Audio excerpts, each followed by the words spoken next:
So how long have you been working now? How long? You know what? No matter how many times I tell my kids, don't bother Dad. I'm working, talking on a podcast, I still get yelled at. So if you guys hear anything, that's part of the job, you know how it though. is. Yeah. Anyway, how long have I been working? I've been working for 18 years. Wow. 18. Wow. How you feeling? So, yeah. You know what, man? Considering the fact that I just turned 40, I feel pretty good. I mean, we get those bumps and bruises and whatnot that just don't seem to go away. You just learn to live with them. I'm getting more of those. So other than that, I feel pretty good. Yeah. Well, especially with some of the stuff you do. Like, every time I see you miss that 450, I'm just like, oh, man. And it's also because I couldn't in any way do that, but it looks like it hurts. Well, I'm thinking twice now about when I missed that, because it doesn't feel good. Yeah. When I was younger, it wasn't as bad. So, I may have to either hit it or not do it at all from now on. See, and that's the perfect excuse. Yeah, you just say, I got to hit this, because otherwise, I may not get back up for me. Yeah. So you always get to hit your finish. Yeah. Guess what? Either you're kicking out or you're losing. You guys, we'll figure it out. Hey, AJ, you mentioned here a second ago that, your kids bothering you while you're working. But how cool is it now though that they're at the age where they know what you do? They can, they talk to their buddies about it and that sort of thing. How cool is that you come home and they probably talk to you about what it was that you did that week? I don't know if they're allowed to watch or not. Well, uh, the thing is like, this is all they've ever known. Since they were born. I've been doing this, and so when I got to the WWE, I was a little bit cooler, but still, I was like, yeah, my dad's wrestling. No big deal, And literally the other day, they're like, oh yeah, you tagged with Shinsuke. I'm like, you guys watched? Like, I couldn't believe they actually watched, because they don't know any better. Like, it's not that cool to them, I guess is what I'm trying to say, just because their dad's been doing it so long. Yeah. Oh, your dad's, I got you a fidget spinner. Oh, it's got your logo on it, Dad. I'm like, yeah, that's only how cool it is. It isn't that cool. It's like, oh, you got a fidget spinner. That's funny, because the fidget spinner is actually cooler than me having a fidget spinner. So, yeah, it's funny because I guess that's a good thing too. But every now and then, my son, who or at least one of them, will come up and be like, "Hey, Dad, this kid doesn't believe you wrestle with WWE," and I'm like, I can't believe he's actually saying something. He's actually proud of me or something. Yeah, it's crazy. Yeah. Funny. Yeah, like around their friends is probably a big deal, but they try and keep it low key at home. And like you said, that is a good thing. It is a good thing because they're not all wrapped up in it. Right, and they're not obsessed with it. One of my boys, he does like WWE, so he's got all the action figures and he plays with them, and he'll probably end up being a pro wrestler and probably convince one of his brothers to do it with him. I'm expecting something like this to happen. And I would say this, normally I would fight them tooth and nail about this, because, the business that we're in, at least, it was really hard to survive in. Mm-hmm. But now, not that it's not hard, but it's more family friendly, I guess you could say. Right. Even backstage and even on the road, guys aren't doing what they used to on the road. They're actually probably doing what I do and play video games, rather than go out and do stupid stuff. Now, I'm not saying that all of them are like that. There's still some guys who throw down pretty hard, but for the most part, it's actually pretty tame now. Yeah, it's interesting. When we were coming through the whole Attitude Era and everything, we were the boring guys. We were the guys that went back to our room and read.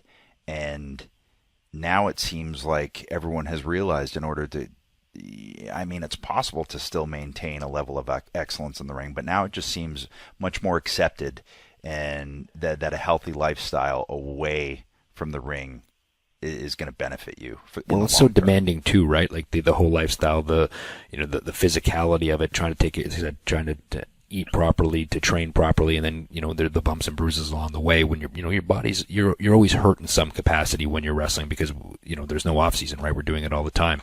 So yeah, I think that there's definitely, I think guys have gotten smarter about preserving their bodies more to be able to perform at an optimal level, right?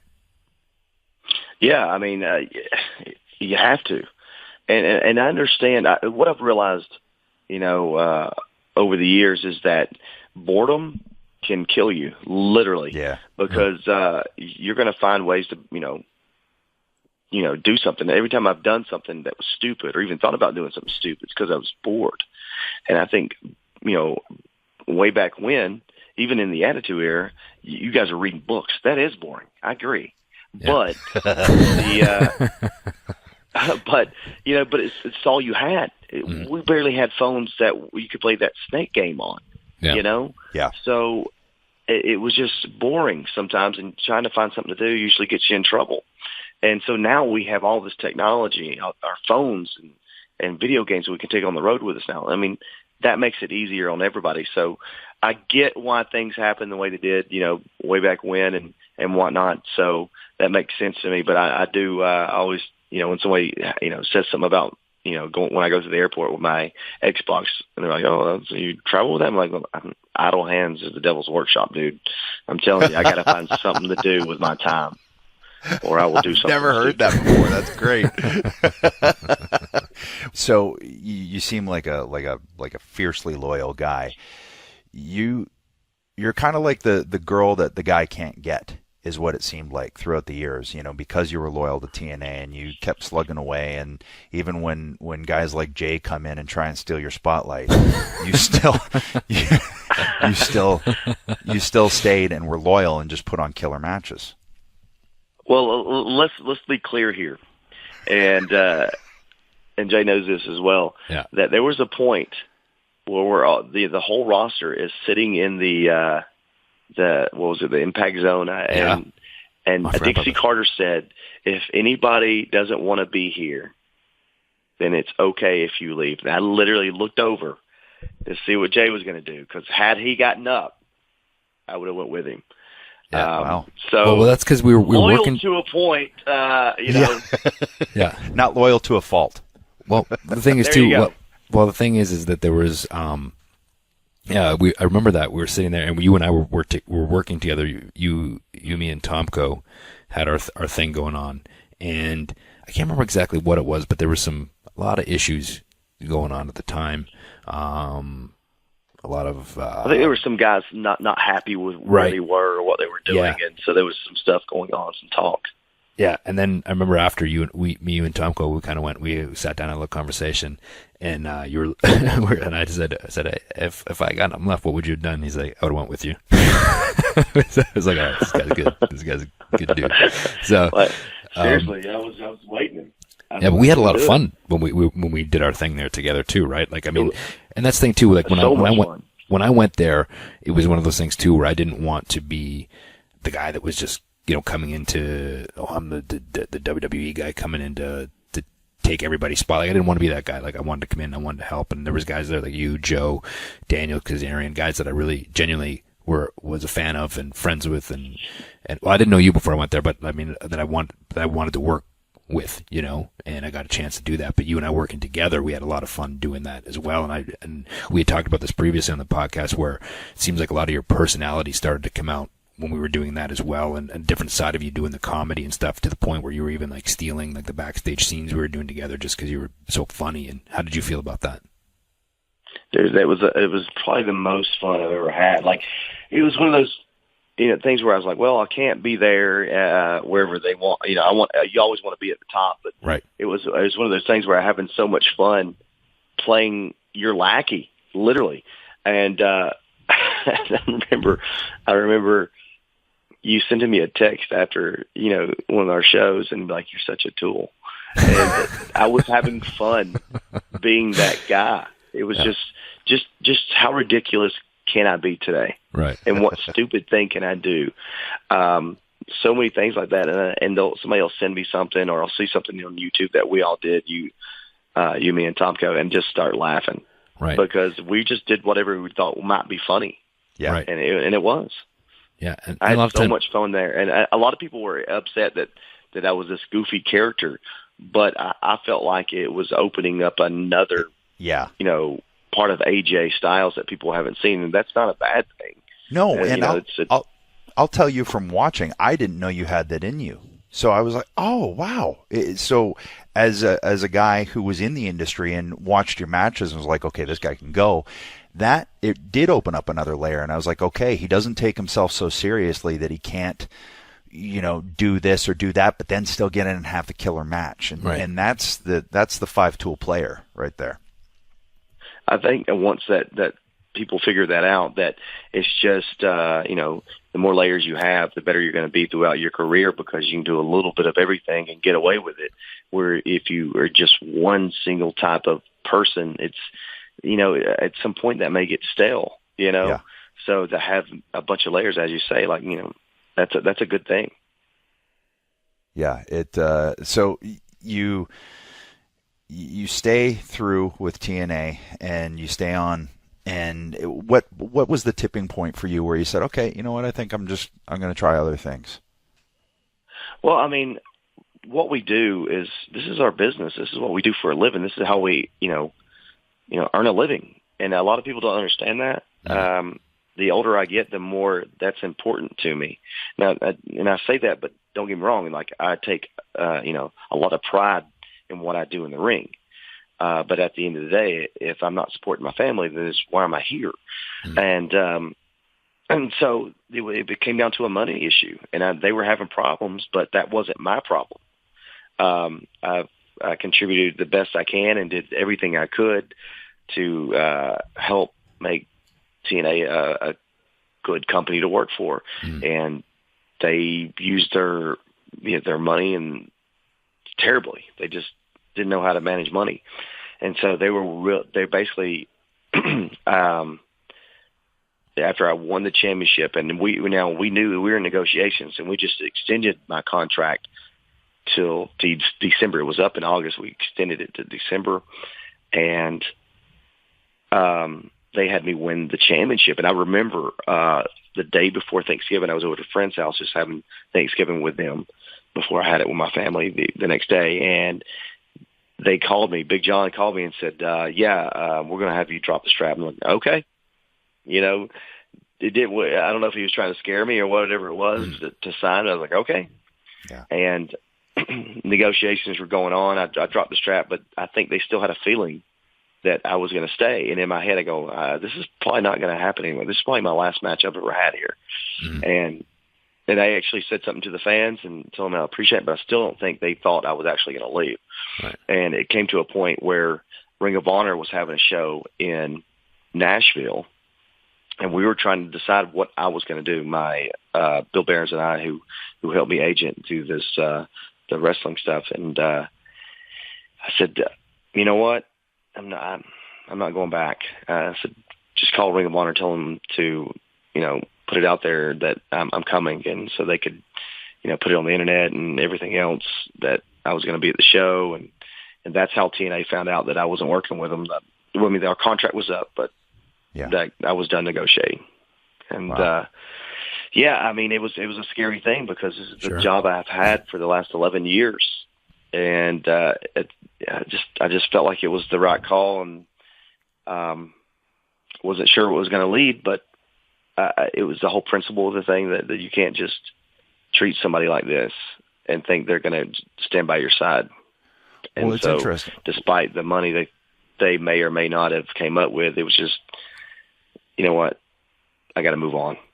Well, It was and scary. we talked to Joe about it a couple of weeks ago, and he was in a similar situation. And after 11 years, there is that sense of, okay, this is where my paycheck has been coming from, and to jump out of that boat can be a scary thing. And but I think going back to that belief in yourself and understanding where you're at, even more so now than you were, earlier in your career, because now you got the mind to go along with the physical capabilities to put on the kind of matches that you put on. Was it exciting to go, okay, now it's a completely open landscape for me. a whole new crop of people to work? And then from Ring of Honor, were you looking at New Japan already? Yeah, I remember there was a match I had in Japan, and I think, and this was in November, and I don't know what was going on, but I think there was some, like, Bill, maybe they were asking if my contract was up, and this is New Japan, with TNA, because they were a little pissed that I went and worked for this other company. And in Japan, they're like, no, he still works for TNA, so can't really talk right now, but he doesn't work for him, just so you know. And because he thought that I was working for this Japanese company. I was like, no. And so we were waiting for that to be up so that we could, talk with them, about coming over to New Japan. And it took about 4 months to get everything going. And then turned out it was very exciting. These 4 months that I had with, Ring of Honor and doing the Indies, and it was kind of, I didn't realize I was that big of a draw to the independents, and I didn't know anything about it. It's like I've been in this TNA bubble for so long, I didn't realize what was out there. Well, here's the thing too. I was going to say, what's that? I was going to say that, you and I had a couple of conversations too when you were finished up with TNA, and I remember having a specifically about where you were kind of going to go to and what you were going to try to do, and the thing that I always appreciated and respected was that you knew your worth. And I think sometimes performers don't necessarily maybe know their full worth, right? And you're going to stick up for yourself and just be like, okay, you know what? Well, I'll just take what you give me then. You know what I mean? And I think that's sometimes the wrong way to go about it. And I think with TNA, because you were fiercely loyal to them, maybe they thought they could, I don't want to speak for them, but almost take advantage of you in a sense that he's going to be here anyway. You know what I mean? So, but you knew your worth and you stuck to your guns, which I respected. And I remember too, you and I having a conversation. I said, well, now that you're out of contract with them, maybe I'll bring it up to some people in WWE, which I did. And at the time, the Performance Center had just opened up in Orlando, and I don't think they maybe even knew the whole landscape there, how that was going to work with filtering in talent. And I think that was still kind of a work in progress as well. And for whatever reason, it wasn't, company, well, we'll bring it up and see what happens, and nothing really happened from it. And in hindsight now, looking at it, I think that it's weird how things work out. I mean, you went to New Japan, and you became the champion there, became a top guy there. We're having amazing matches, and in a weird way, that helped you more than ever being the top guy in TNA could have helped you. Absolutely. And I forgot about that. It's like I did reach out to WWE and let them know that I was not under contract with TNA anymore, and never really heard anything back. And it's just one of those things like, okay, let's keep rolling. Keep doing what I'm doing. Yeah. And so, but you're absolutely right. Everything that, happened the way it was supposed to. I really believe that. And I had so much fun on the Indies and meeting so many people and having great matches with these independent guys and sharing the wealth of knowledge that I had with those guys. And that's fun for me. And then to go on to Japan where, Finn Balor was leaving, and I was literally walking to his spot, I guess you could say. Mm-hmm. It was exciting there too. But the crazy thing is you're always stuck in, and people, I don't know if people realize this bubble that you get stuck in when you're with a company. Yeah. So you can, what's going on around you, but you don't know everything. And so like, I didn't know everything about New Japan when I got there. I didn't know as much as I probably should have because I've been stuck in bubbles so long. But it was such a pleasure and so much fun being there to walk into the whole Bullet Club thing. That was pretty amazing. Well, to walk into something and then, to elevate and come through on your end is something to be said for that as well. Like, there's not a lot of, Gaijin foreigners that become the champion over there, correct? Yeah, it's especially at the time, the last guy to be, Gaijin to be champion was Brock Lesnar. Mm-hmm. I believe that was 5 or something, maybe longer, many years before I'd gotten there. Mm-hmm. Yeah.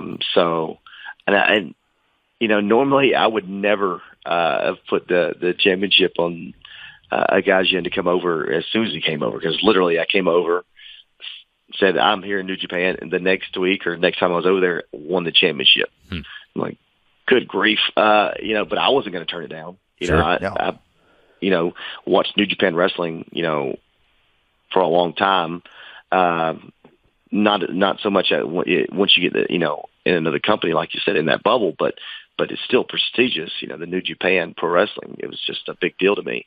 But and I did business while I was over there. I made sure that I did my job as a heel and took cheap shots and always try to cheat, but at the same time put on great matches. And I think that the booker over there appreciate that. They understand, that there's more to it than dropping guys on their heads and doing all this crazy stuff. That, to tell a story is a pretty big deal. And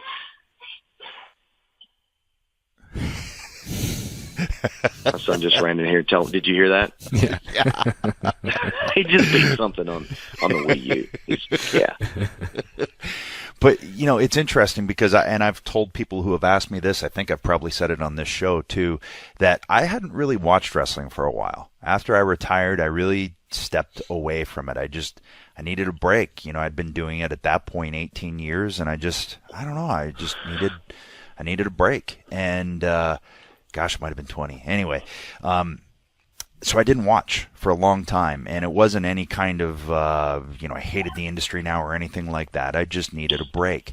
And it was actually on a set. A buddy of mine who I was doing a bunch of scenes with, and I'll give him a shout out, Jack McAvoy, because he'll be listening, a little Irish lad. He's not little, but, he said, man, you got to check out some of AJ's stuff in New Japan. So I went, okay, cool. So I went back. I'm in a hotel room, and I just started YouTubing. And I started off with the Nakamura match at, what's the big show? Wrestle Kingdom. Wrestle Kingdom. And I started off with that, and then I started going through with Tanahashi and all that stuff. And by, the end of the night, I was like, whoa, man. And not to blow smoke, but you got me back into watching wrestling again. And being able to enjoy it again and go, okay, cool. I just needed that time away, but it was your New Japan matches that pulled me back in. Well, dude, and I got to give credit where credit is due, is that those three top stars and some definitely, I can't just say necessarily those guys, but like Tanahashi for me was unbelievable. Like he got it. Like he just, and him and I just gelled really well together. And I know Okada and definitely Shinsuke Nakamura, like those guys just were tuned in to what emotion, they could get out of the crowd. Like they got it, man. They just understood it, and it just made it easier on me. A lot of times you can't, I feel like if you want to have a 5-star match, the first thing you got to do is make people interested in it before you ever step into the ring. Right. And it was a little harder for us to do that because I couldn't cut promos necessarily that everybody would understand and whatnot. So it was the emotion that we got out of those fans that were sitting ringside. And I remember Tanahashi being in the Calf Crusher for a while. And I'm like, oh, come on, man. But he saw something that I didn't. Yeah. And seeing these fans, these little girls that loved Tanahashi crying in the front row, and they didn't know if he was going to tap or nothing. They're literally crying. And so he stayed in it a little bit longer just to get that emotion out of him. And so I learned from him that night, and it was really cool. I learned from a lot of the guys. That was what it was all about. And I just remember that would be one of my favorite matches just because of the emotion that we got from the fans. And every audience is different too, right? The Japanese audience is a lot different. They've become a little bit more North American in terms of reaction-wise and everything, but there's still those differences. And for Tanahashi, who's worked there, to know that, there is that learning curve, anytime you step into a different country. And they will change with who they think. Like when WWE goes over there, there's a little bit of change. Like they know they're supposed to be a little bit louder, more American style fans. But when in New Japan, it's kind of that old school feel, and you'll hear someone, out of the blue, go, Tanahashi, little something like that, and you could hear it. And the great thing about Japan is, like, I loved when fans did that, because then they'd hear me tell them to shut up. Yeah. And the whole venue would hear it. It was so great to be there, and I had so much fun there. You could tell you did, just in watching the matches and everything. Because you can always tell when I when also a match think is... that's why the Bullet Club got over so much too, is because they knew that we were just having fun. Right. Yeah. I really do. Well, Yeah, and you're saying too, like, even with there being a language barrier, people get what the Bullet Club was, right, and still is that it's kind of that cockiness or arrogance or whatever it is. You can, like you said before, emotion. You can admit that without having to say words, right? And that, or like Right. cheating or being underhanded or winning by numbers instead of one-on-one. Like, people can understand that even if there's no words said. So that's another reason why it worked, correct? Yeah. Yes, absolutely, 100%. So how does the whole, and I feel like we breezed by so much stuff in your career already, too fast. We didn't get in depth enough, but we're at this point now where you're New Japan, and how does the whole process eventually happen with you debuting at the Royal Rumble, and how does it happen, but how does it feel? Like, how do you feel going into that night, and when you hear that audience and the reaction? Is it like a sense of gratification and like, okay, see, I told you, I knew I could do it, I knew I could be here? Well, I do. Like, people don't realize how quick the turnaround was. I wrestled Nakamura at Wrestle Kingdom, and then I had another show at Corgan Hall on the 5th of January. And is that where Omega turned on you? Well, yes. Yeah. Okay. But after that match, we flew home on the 6th. I didn't go home. I went to Pittsburgh and started my testing for the WWE, my physical and whatnot. And then finally got home, I guess that would be on the 7th, or maybe it was the 8th. I don't remember. Anyway, the fact of the matter is, like, that's how quick it was. And then I think I may have done one independent show, and then it was the Royal Rumble. And then they flew me into Tampa rather than Orlando to keep me hidden. And it was a crazy feeling knowing I was about to debut, not only in the WWE, but at the Royal Rumble. So, yeah, it was one of those things where I was like, God, and I know people going, what? But, like, I didn't know if anybody would know who I was. I'd been gone for 2 years. Right. Almost, anyway, and now I was debuting in Orlando, which benefit me in WWE. And I remember talking to Triple H, and I go, man, yep. I just kind of texted. I think I said something like, "Yep, I'll come out number 2, no problem." Just a joke on there, but a little bit of like, man, I just want to get out there early, so it's a surprise. Yeah. And the way that they did it with coming out number 3, it couldn't have been any better. Yeah. It really couldn't have. And the reaction was unbelievable. I did not expect that. It was just, it's one of those things in WWE history that will be forever there, because it was that kind of reaction that I didn't expect. I don't think anybody expected that. I definitely don't think Vince expected that. Because I've heard stories that he's like, nobody's going to know who this guy is. Well, and you don't want him out number 3. So it definitely worked out in my benefit. Well, you talk about a bubble, and if anybody is in a bubble just because of the sheer, he heads it all. So outside of WWE, he's probably not going to know what's going on. So he doesn't know your resume and all of those things, and he's not going to be able to sit down and watch your New Japan stuff and really know what he's getting truly until you get in there and start, showing him, basically. But if I remember correctly, didn't Cena also put out a tweet or something and kind of like tease that you might be there? And am I mistaken in remembering that? No, he put out it was like an Instagram of a picture of me, probably 10 years younger. And it was just hot. Like, that was the picture that he put out. Bowl cut. And I was like, I don't even look like this anymore. Like, and so I remember talking to a friend and being like, you know what? I'm going to Instagram a picture of him back when he was the prototype, and just because, and yeah, it was really odd and everything that went down, but it was pretty amazing when it finally was over. And it was one of those things, and I know you guys have been there before. It's going to be such a big deal for you that you can't wait till it's over.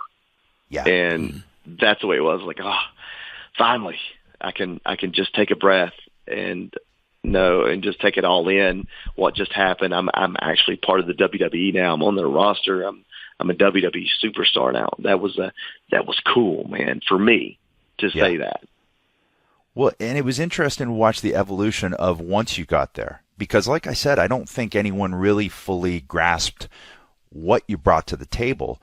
So you and Jericho, team and have great matches with New Day and things like that. Then you guys go into your program. But essentially, you're a baby face, right? And I don't think they fully grasped, until you started having your series with Cena. Actually, you know what? I think it was the matches with Reigns, and they went, okay. Well, here's the thing too, right? We got something here. I think off the bat too, in my opinion, that the reaction you got at Rumble when you debuted obviously helped your case as far as maybe moving you along quicker than maybe they thought they would have had to. You know what I mean? Maybe they might have to build you up a little more. What's that? I think I don't know that was. I think Vince Play thought it was a fluke. It was a one-off. It was one of those things. It was a one-off. Yeah.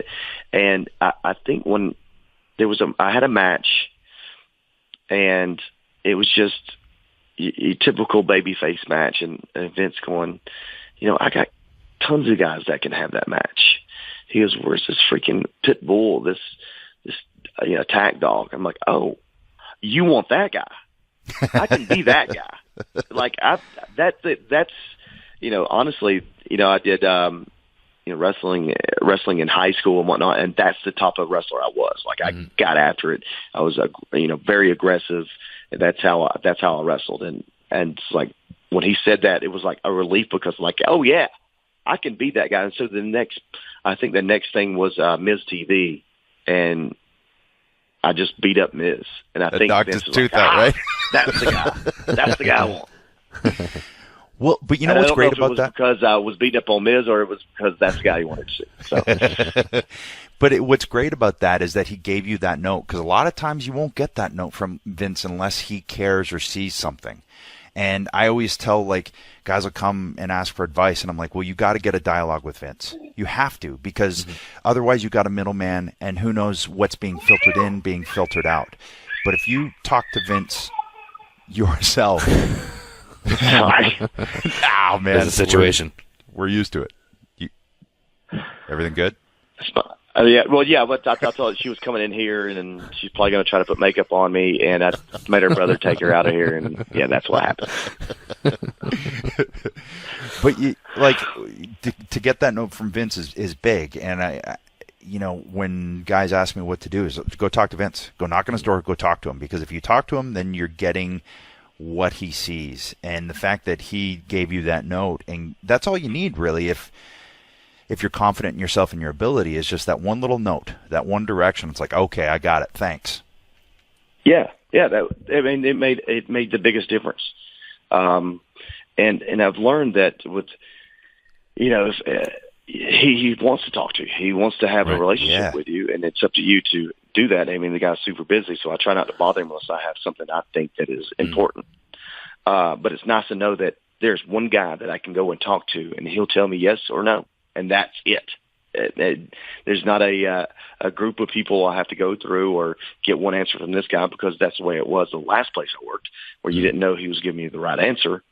But here, you go to Vince, and you get a yes or a no, and that's it. Yeah, I love it. And it's so important. Like you said, he wants that. He really does. I think he looks for the folks that have the guts to go in and say, okay, what do you want? What do you see? Or if you have ideas, say, I have this idea. And that to me is one of the most important elements of succeeding there, is really getting that dialogue open with that guy, because that way he's going to know what type of person, what type of employee he's investing in. Because otherwise, how much are you going to invest in someone that you don't know if they got the guts to even just go talk to their boss? Well, then also, if you have that dialogue with them and you have that conversation and you come to an understanding, and then you go out there and deliver, you're earning trust as well, right? And once he knows he can put you out there in any situation and you're going to come through for him, there's a level of trust, and that makes things easier as well. Absolutely. I mean, that's the guy I want working for me. Mm-hmm. Yeah. So, yeah. And but at the same time, I know his time's valuable, so I'm not going to go in there with something silly, Right. But then again, it's not a bad idea. Well, hey, just wanted to say hello. Sure. That's pretty much it.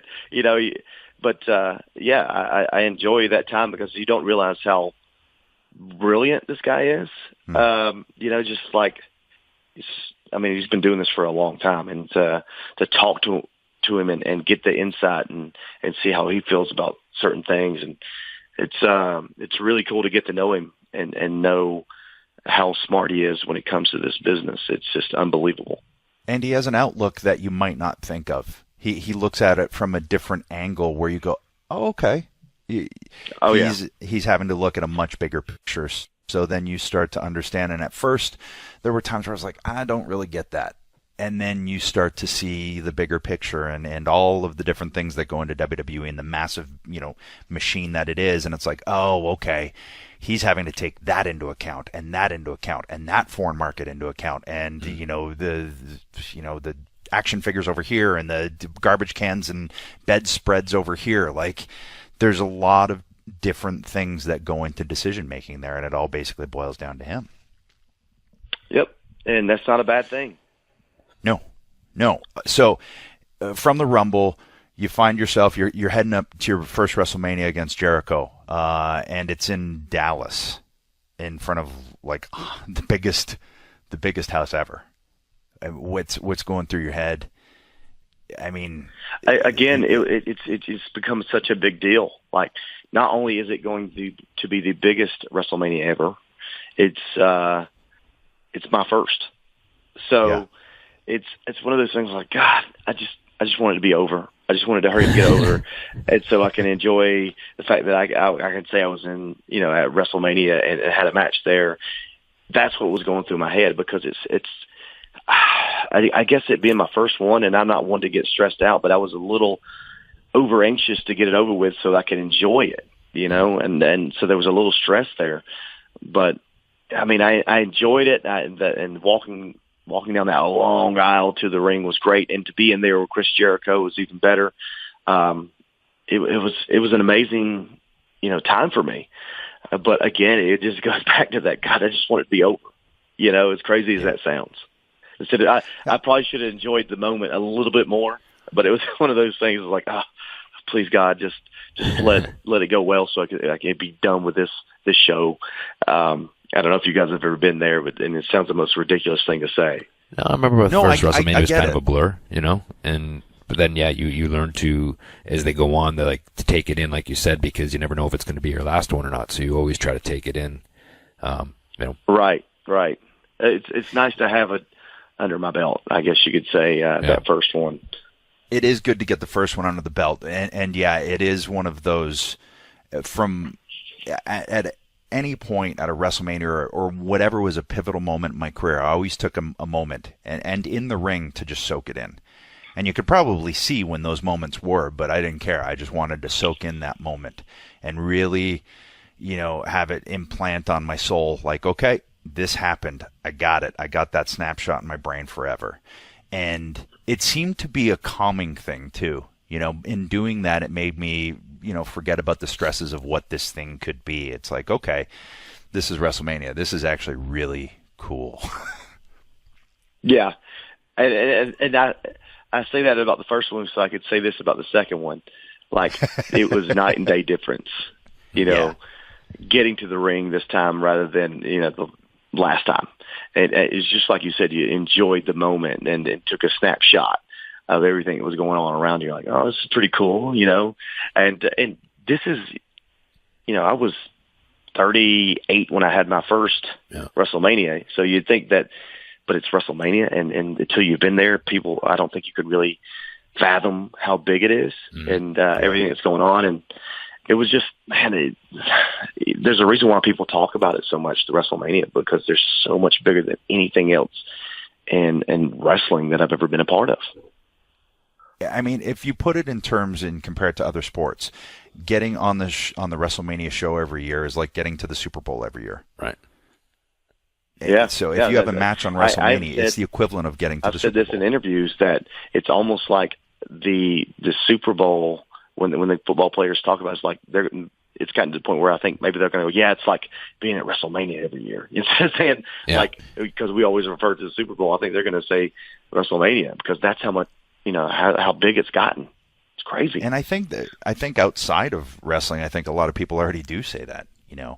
I think there's the Olympics, Super Bowl, maybe the World Cup, worldwide, and WrestleMania. Those are kind of like, or the World Series. Those are kind of the touchstones I think that people use now as a term because it really has become such a massive, massive, amazing thing. And even just coming these last couple of years as on the outside and knowing everything that goes into it, and then seeing you guys, like seeing you and Shane this year beforehand, and just knowing like how good that feels to be in that zone, in that pocket.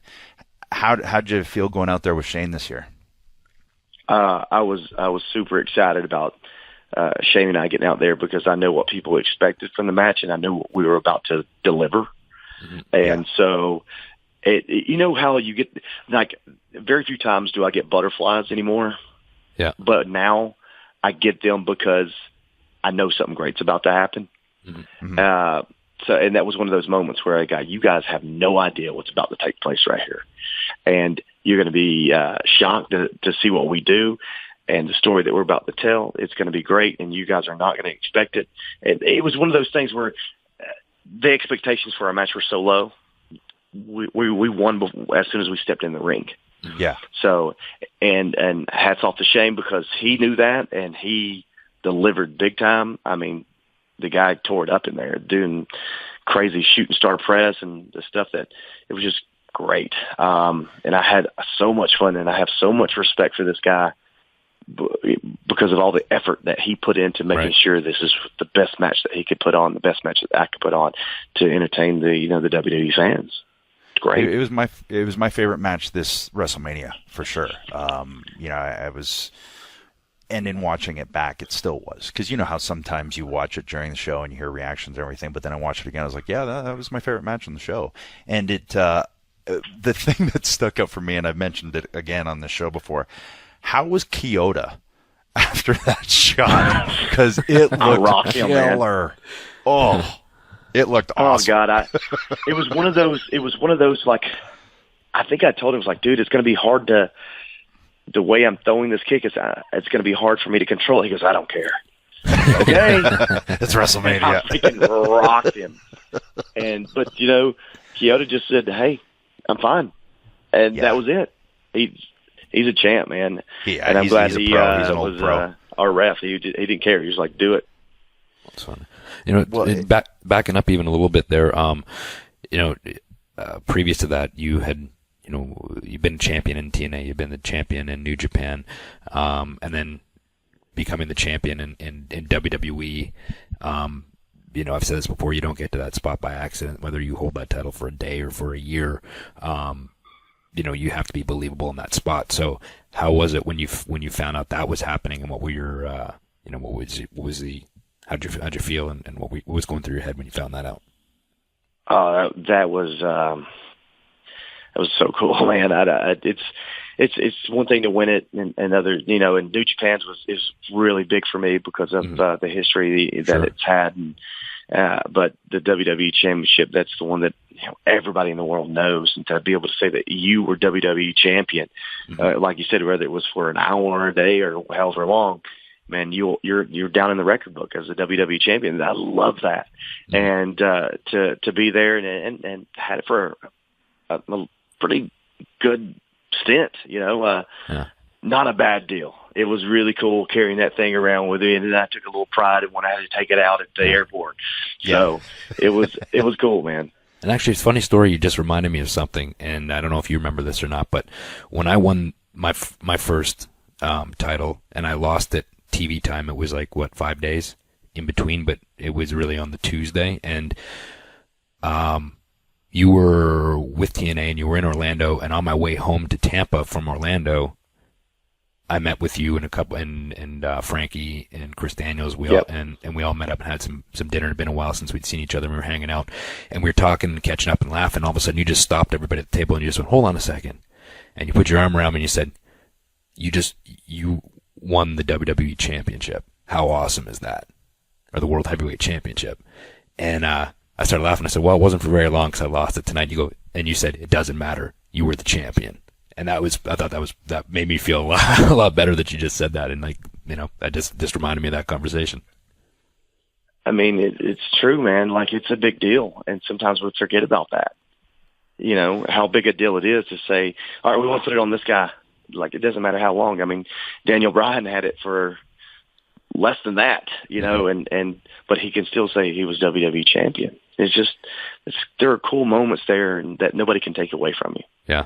I mean, I've said this before. It's the equivalent of being nominated or winning the best actor in a movie. It's winning that Oscar. That's the example that I use for people outside of the industry, because they're like, well, it's entertainment, right? And I'm like, yeah. So if you become world champion, it's like being given that tip of the hat, that nod, like there's been some work put in. We appreciate your work. You deserve this. And also, you're helping the entire company move the needle. It's not like they're just doing it to throw you a bone. It's happening for a reason. And, so leading up to that, you had that series first with Reigns and then with Cena. Is that when you really started to feel like you were hitting your groove? Because watching it, I was like, oh, he's found it now. He knows exactly, I guess, coming off of that conversation with Vince. Yeah, after literally with Jericho and then go right to Reigns, which, was the right after WrestleMania, after I lost to Chris Jericho, the next night I won the number one contenders match to face Roman Reigns. Yeah. And which I was like, wow, I can't believe they're putting me in this spot so quickly. And then having great matches with Roman. I thought him and I did really well with that. Was very exciting for me. And then to move from that, from the number one contender to John Cena, was great. I loved it. And I learned a lot in those couple months that I was doing, Roman Reigns and Chris Jericho, Roman Reigns and John Cena. I learned a lot. And it's definitely helped me even as of right now. I'm still learning because this WWE is such a big monster. Sure. And I'm still learning all this stuff, and it all makes sense. But it's a blessing, man. I don't know how many. I enjoy the learning process, if that makes sense. Like, even though I'm older, learning something new is exciting to me. What's funny? Sorry. I was just gonna say, it's funny to me too, is that you were having these killer matches with Roman and with Cena, and it's always funny when people hear me that people say, John Cena can't wrestle, he's not a good worker, he's this, he's that, blah blah blah. He's actually really good. He's just not conventional, and he's not smooth. He has his own style, but that doesn't mean that he's not good and can't go. And that's what I never understood. That I don't get that. Yeah, I don't get that either. And I've said this before. There are a lot of people that claim that John Cena buries guys. Mm-hmm. I disagree. I think John Cena brings out the best in everyone, and they got to find ways to keep that momentum going for themselves. Mm-hmm. They got to find out to bring the best in the competitor that they're about to go up against. That's what it's about, is bringing out the best in each other. And John always finds a way to bring out the best in everybody. And, and like I said before, and the most important thing is that before we ever step foot in the ring, they already are invested in what we're about to do. Mm-hmm. And so everything is just icing on the cake when you do step in the ring. If you deliver in the ring on top of that, it's even better. It's interesting you said, because I think you, having been in the industry longer than John, longer than Roman, the fact that you were still understanding that you could learn from these guys who haven't been around as long, but they've been in WWE longer and know the differences between the audiences. And John has a firm grasp of what that WWE audience wants and will react to. He's very, very good about listening while he's out there and being able to audibly just go with what what they're feeding.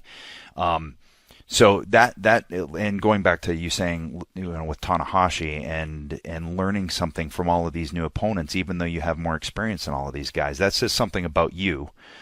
First of all, as a performer, to being open to that, but also just getting in there and with these top guys, and then cementing yourself as a top guy. It goes to your point of, well, John doesn't bury people. You just got to step up. And then continue to step up once the series is through that you have with them. Right. I mean, I think if you're humble about, who you are, and not, a lot of people don't want to be humble. They think they're the best. And dude, if you want to achieve greatness, I think that you have to be the most humble guy in the arena that day, because you're going to learn something no matter who you get in the ring with. So I just feel like either good or bad, I can always learn something that day. Even if it's what not to do. If I can just retain it all, everything I've learned, I'm going to be a better performer tomorrow. Yeah. Yeah. It's, I'm glad you said that about John. I'm glad you said that too, Jay, because, I have a lot of experience with John. I feel like it was him and I that actually kind of brought out in each other at the same time, even though we're both established, but that was the one that really put us both on the map. And, going forward and seeing him work all of these guys all the way through, I was super excited to see that you two were going to get in there. And I even remember texting John after the first one. I was like, whoa, dude, looks like you found yourself a new dance partner. It's, and the crazy thing is like, John and I couldn't be any different in our wrestling style, because we're just night and day. But if opposites attract, that's definitely what has happened here. Because every time I'm in the ring with him, and I told him this, I'm like, man, I really enjoy working with you. It's just fun. It's a nice fluid motion of entertainment that we both have, that connection together. And I'm sure you've had it with him too. It's just, I can't put my finger on it, what it is about it. It just works, and it's fun. Well, I think it says something to the type of not only person you are, but performer that you are. That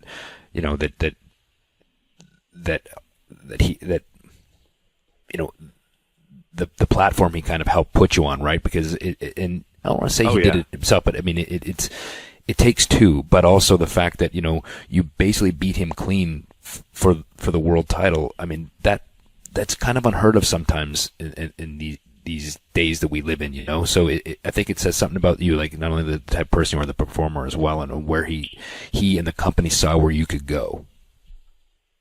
I think the great thing about John is he understands the bigger picture, and knowing that one day we're going to get to do this again, and whatever it is right now is right now, but there's a bigger picture to it that we can go back to when we get to wrestle each other.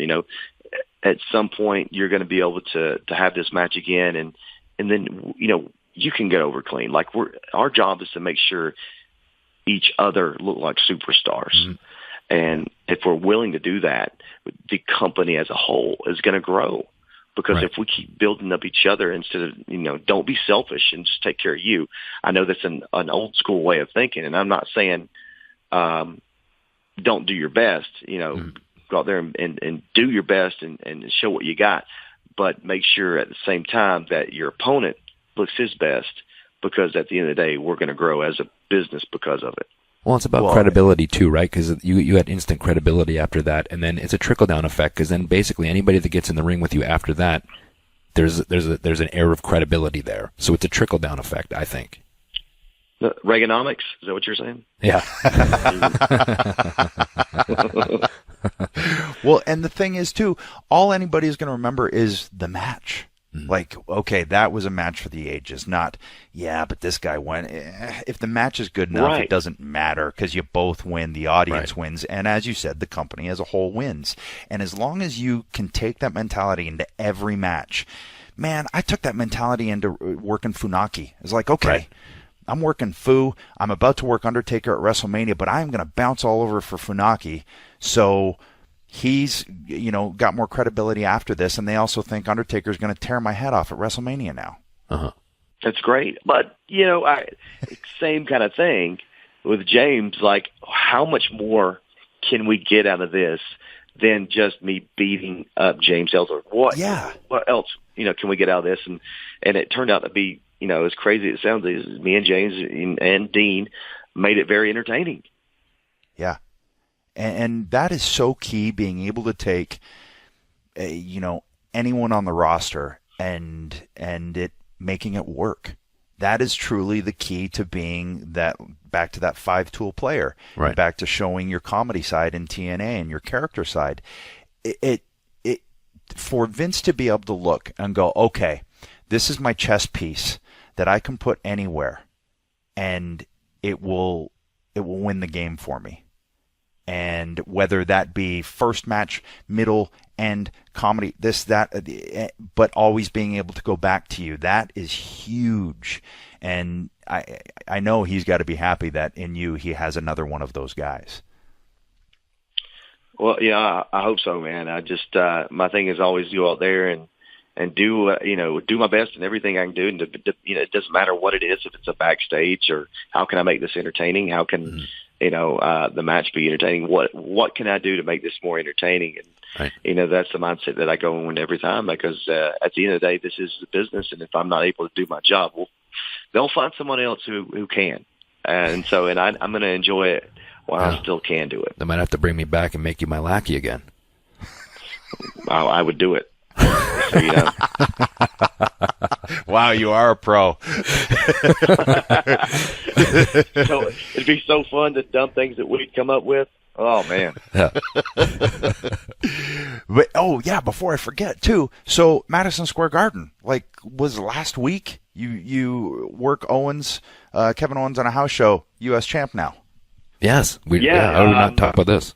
There's been a lot of speculation I've heard on the internet why it actually happened, and was Kevin Owens hurt? Apparently now they're saying I have a DVD coming out, and they want something. If there's a DVD, I didn't know this was coming, so I'd be happy to have one. But I think it came down to, what? It's Madison Square Garden, right? Let's do it then. Let's flip a championship there, because the last time we done it was 2012. At least on the main roster. I think Joe and Finn Balor did it on NXT 2 years ago. Right. And to me, it's smart, because something that hasn't been done in a long time, but to do it at Madison Square Garden, which is, everybody knows, for WWE is a big deal. I think it was awesome. Well, here's the thing too, AJ. It's very clever. And I loved it.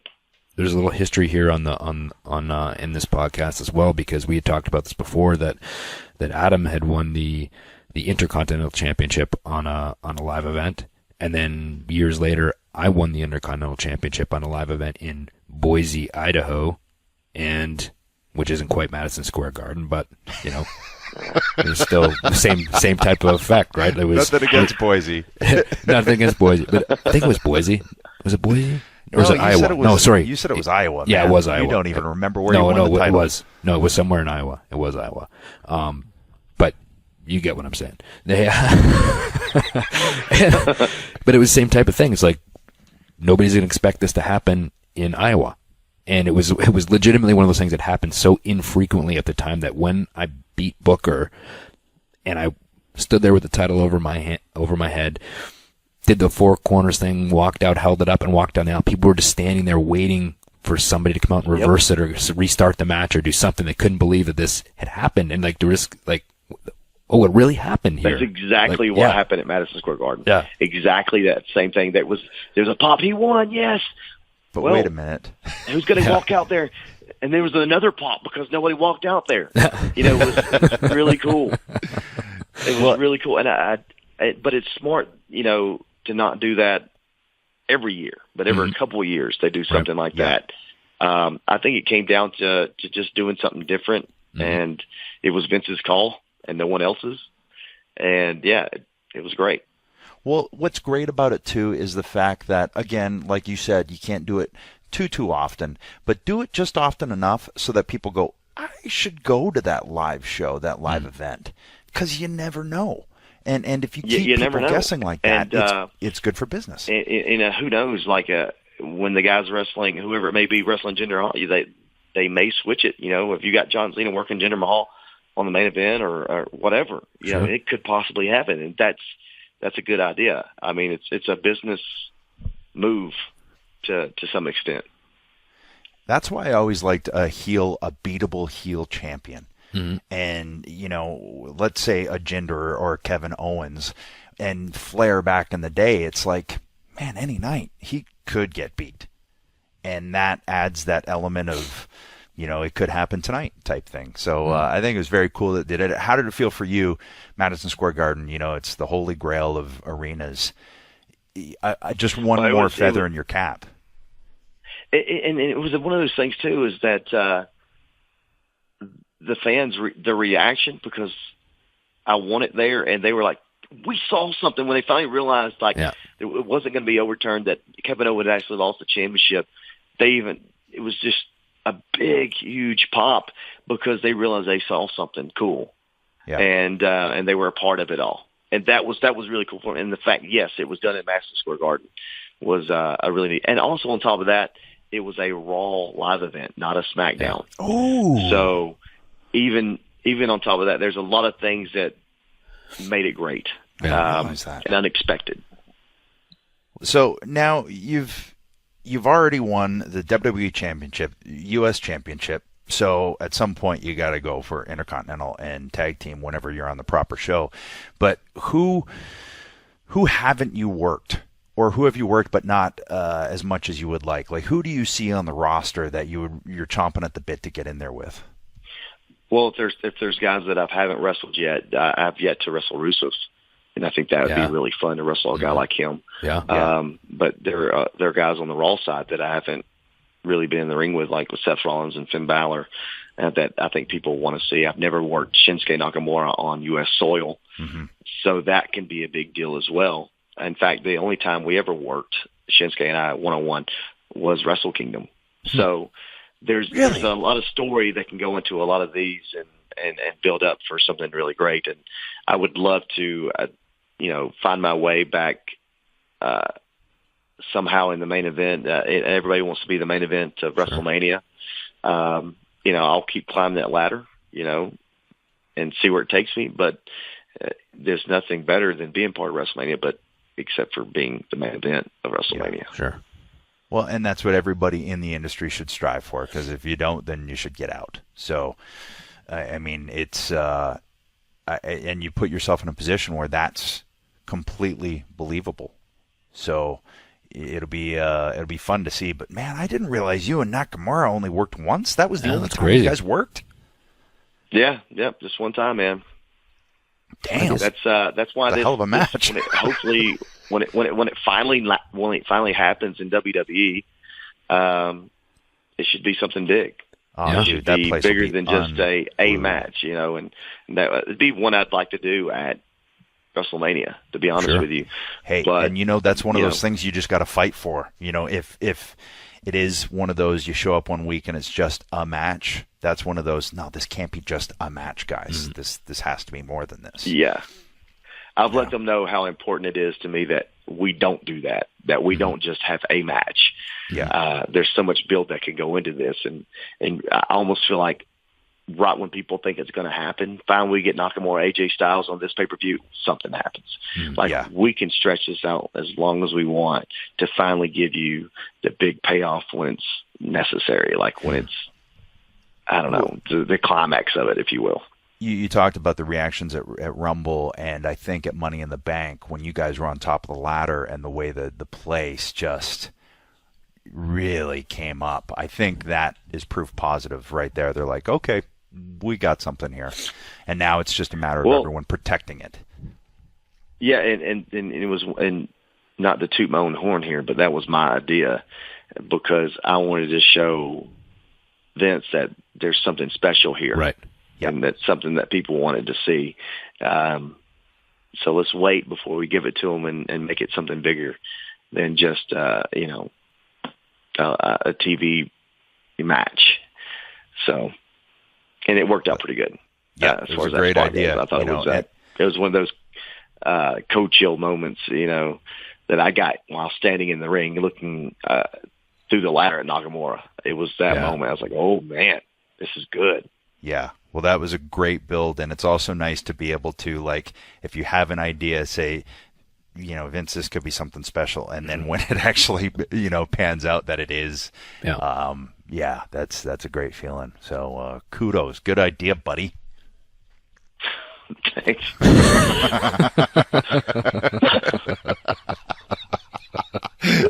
Yeah, not much to say to that, is there? I feel like he was just talking to, if he had a son, that's how he would have said it. Yeah. Good job, buddy. Good job, buddy. Good. That was a great touchdown, buddy. Good job, champ. He's looking at that picture that Cena put on Instagram of you like 15 years ago. The bowl cut. That makes a lot of sense now. Yeah. we should probably let you go. Because you've been nice enough to give us a good amount of your time. It's your last day home, and for the weekend, you got a gaggle of kids you got to go take care of. You got to go get makeup put on now. Yeah. Yeah, I'm gonna go get my toes done by my daughter. No big deal. Maybe she puts like Road Warriors paint on you or something. You can say that instead of makeup. There you go. That's what I'm gonna have her do. Does lip gloss count as Road Warriors makeup? Well, it's more of a gold dust thing, but fair enough. I'm okay with that. Splitting hairs. All right, man. Well, thanks for coming on. It was good chatting with you. Good to talk to you again. All right, guys. I appreciate it. See you, buddy. Keep doing your thing, man. We're proud of you. All right, buddy. See you guys. See you, man.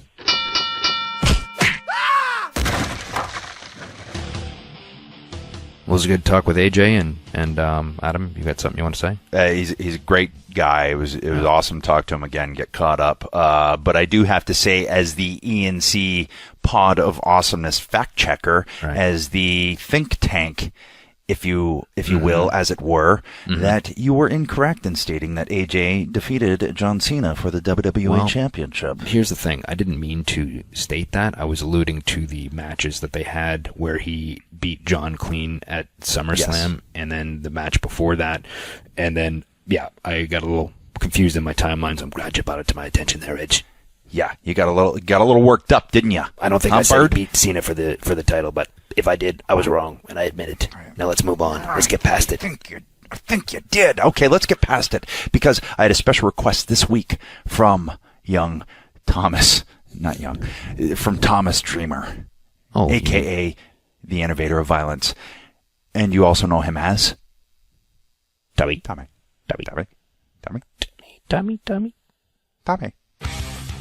Hello. Tommy. So I don't get the text that says we're ready, but I get the text that says Tommy.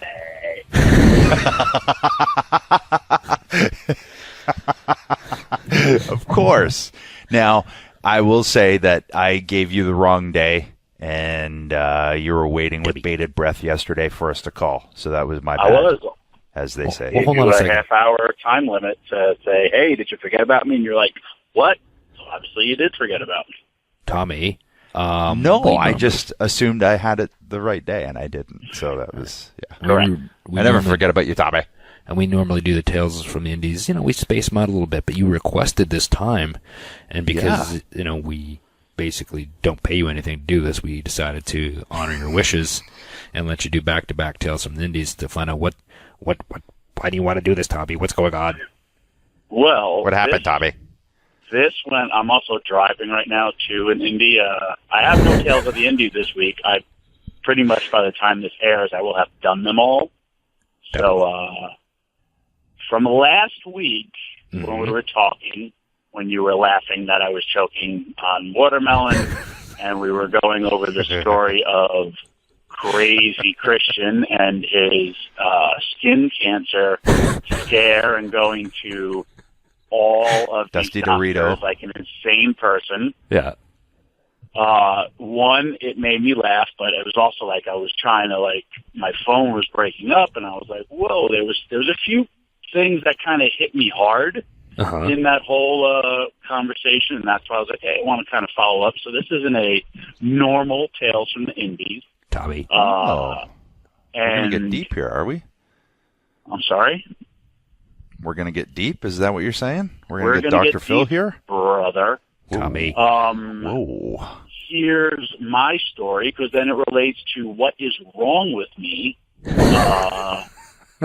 So way back when, right after House of Hardcore 1, which Edge graciously kick-started my company the right way, that Tuesday, I went and I met a lady who was a psychic, and as you guys know, I don't believe in this stuff, but my friend really, really wanted me to meet her, and I went in there, and again, I'm not a believer of any of that stuff.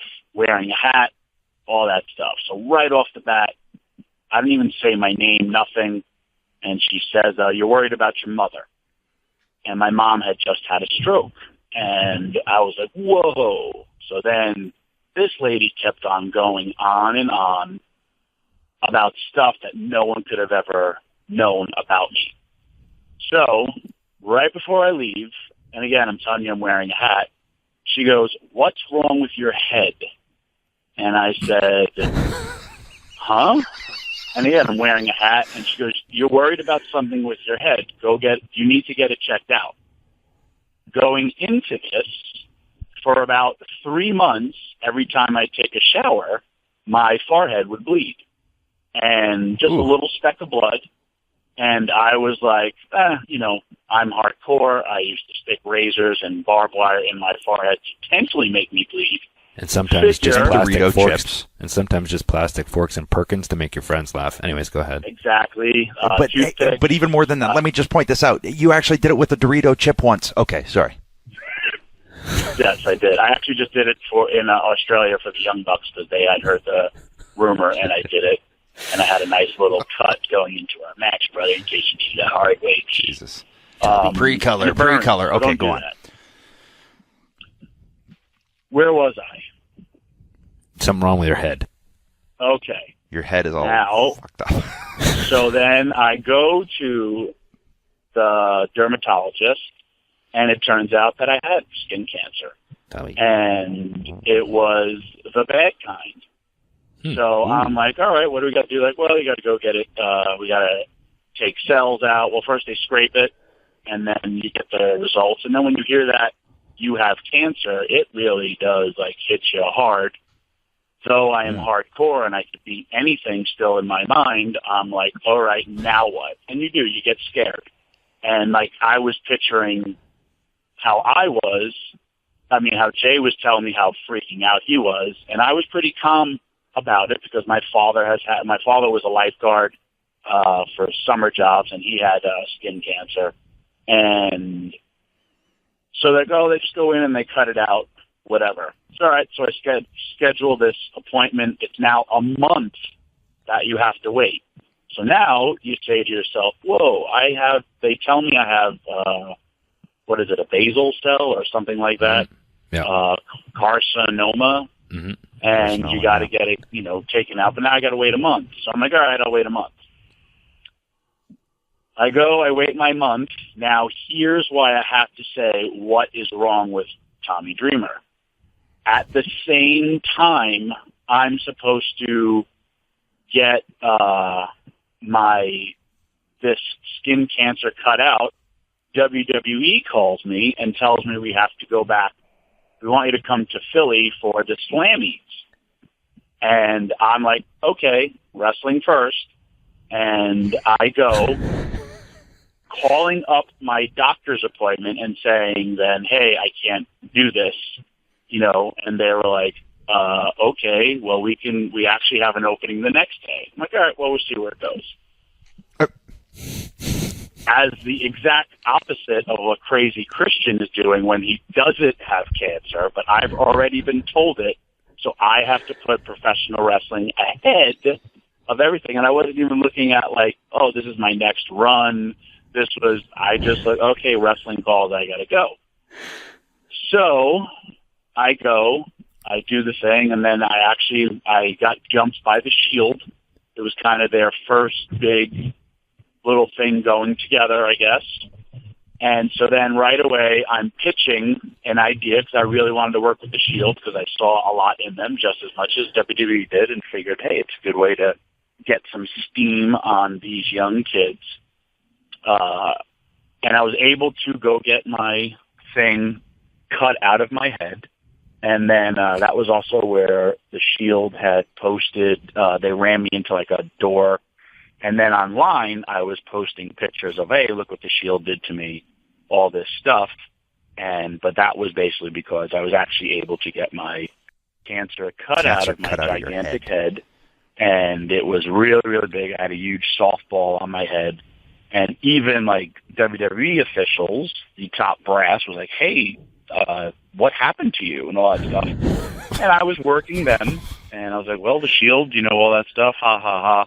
And then it was actually the only person that I said, I had a little procedure, it was all taken care of, figured you could run with this because as, we're always trained and thought that it's, hey, life imitates art. Trust me, I'm already thinking of angles for Shane McMahon and who shot down Shane McMahon's helicopter because I'm insane.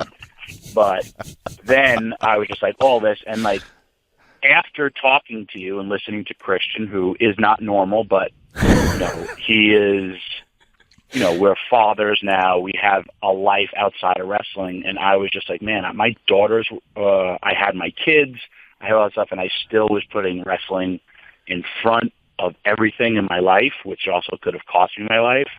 But I can no longer do that. And I see wrestlers sometimes if they have moles on their back when, like, we're in the dressing room, say, hey, man, you should get that checked out. But, and, we were talking about tanning. I'm a Guido from New York. I used to tan all the time. I'm also 46 years old. When tanning first came out, I would tan for an hour in a tanning bed. I would do a double. And I was a tan mullet-wearing 90s Guido babyface. And at 46, where I still have a wrestling career, where I wrestle very actively, but you can't put a price on your life. And even like when I was talking to Shane yesterday, I was like, yeah, it was scary, but we're not guaranteed tomorrow. So kind of from you guys, and I know we all joke around, and it bothered me that I kept it from everybody, but it was just, hey, it's wrestling type of thing. And, you're two of my closest friends. And when Jay was like, guys, you know me. And I was like, fuck, you guys know me. And I never told anybody this. So it's important for people to get stuff checked out. I'm not going to go around and say, I'm a survivor, brother. But if we were in the car, I would all the time. But that's kind of my reveal. And a lot of people listen to your show. And I know a lot of people have been put in the situation where they're scared or they get put in where you get bad news and you don't know what to do about it. And it's a different way to reach people. So that's kind of why I wanted to do this. And it was important to me. And thank you for letting me do it. Well, Tommy, I'm glad you had the epiphany to put your family before wrestling now. And as crazy and as weird as Jay is, at least he always realized that he was more important than the industry, or he's just a really selfish bastard. No, but I'm glad that that you got the cancer off your head, and you know what it probably was, and I have. Okay. Do you think, and I have to somehow make light of this because it's our relationship, do you think it's the spray in hair?